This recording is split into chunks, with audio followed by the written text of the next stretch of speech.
Congratulation. ఓవరాల్‌గా మనము 6 మ్యాచెస్‌లో 4 మ్యాచ్‌లు విన్ కావడం జరిగింది. మనము యాస్ పర్ మన ప్రొడిక్షన్ ప్రకారం. అదేవిధంగా టాస్‌లు గూడా ప్రతి ఒక్క మ్యాచ్ టాస్ విన్ కావడం అనేది కూడా జరిగింది.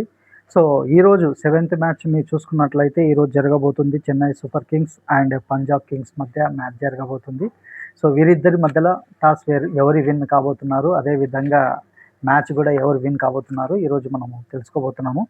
సో, ఈరోజు డేట్ వచ్చేసి 3/4/2026 సంవత్సరం. అంటే 3 అండ్ 8 ఈ కాంబినేషన్‌లో ఉంది. సో, అగైన్ ఈరోజు వచ్చేసి ఫ్రైడే వీనస్‌కి సంబంధించింది.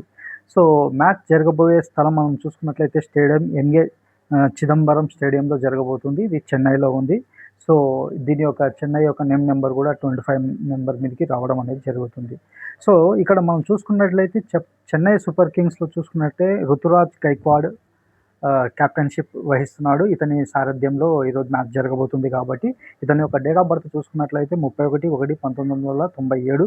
అంటే ఇతని యొక్క బర్త్ నెంబర్ 4, డెస్టినీ నెంబర్ కూడా 4 వస్తుంది. సో, కానీ ఇతని యొక్క పీరియడ్ అనేది కొద్దిగా బ్యాడ్ పీరియడే నడుస్తుందని మనం చెప్పుకోవచ్చు. అంటే ఇది సమయానుసంధానం ఉంటుంది. అంటే ఎప్పటికైనా కూడా మనం క్యాలిక్యులేషన్స్ అదే చూసుకోవాల్సి వస్తుంది. అదేవిధంగా పంజాబ్ కింగ్స్‌ని చూసుకున్నట్లయితే శ్రేయస్ అయ్యర్ ఇతని యొక్క డేట్ ఆఫ్ బర్త్ 6/12/1994. అంటే 6 అండ్ 5 కాంబినేషన్‌లో నడుస్తుంది. అగైన్ ఈ ఇయర్‌లో ఇతని యొక్క లక్కీ పీరియడ్‌లో ఉన్నాడు కాబట్టి ఇతనికి ఈరోజు అనుకూలంగా ఉండబోతుంది అనేది కూడా మనం ఇక్కడ చూడవచ్చు అనమాట. సో, టాస్ వచ్చేసి ఓవరాల్‌గా మనం చూసుకున్నట్లయితే అగైన్ ఇంకా ఇక్కడ మనం ఆలోచించాల్సిన విషయం ఏంటంటే ఈరోజు మన ఎంఎస్ ధోని ప్లే చేస్తున్నాడా లేదా అనేది మోస్ట్ ఇంపార్టెంట్. ఇతని యొక్క ఒకవేళ వస్తే కనుక ఇతనిది ఎలా ఉండబోతుంది అనేది కూడా చాలా ఇంపార్టెంట్. సో, ఎంఎస్ ధోని ఇంకా పికప్ కావడానికి కాస్త టైం పట్టవచ్చు యాస్ పర్ నా యొక్క న్యూమరాలజీ అనాలిసిస్ ప్రొడిక్షన్ ప్రకారం. సో, కాబట్టి అప్పటి వరకు మనం వెయిట్ చేయవలసిందే. కానీ ఈ కొన్ని టీమ్స్ మాత్రం సెమీఫైనల్ వరకు వెళ్ళే అవకాశాలు ఉన్నాయి. ఏ టీమ్స్ వెళ్తాయనేది నేను వేరే వీడియోలో కూడా నేను చెప్పడం అనేది జరుగుతుంది. ఓవరాల్‌గా చూసుకున్నట్లయితే ఈరోజు టాస్ విషయానికి వచ్చినట్లయితే Chennai super Kings toss win కాబోతుంది. అగైన్ అదేవిధంగా మ్యాచ్ విన్ కావడానికి అవకాశాలు ఎక్కువ శాతంగా పంజాబ్ కింగ్స్‌కే ఎక్కువగా అవకాశాలు ఇక్కడ కనబడుతున్నాయి.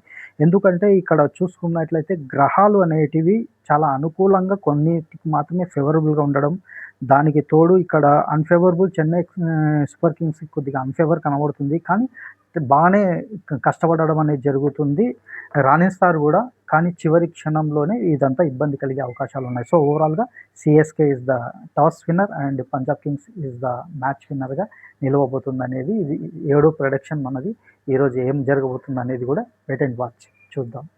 ఒకవేళ నా వీడియో నచ్చితే లైక్ చేయండి, షేర్ చేయండి, సబ్స్క్రైబ్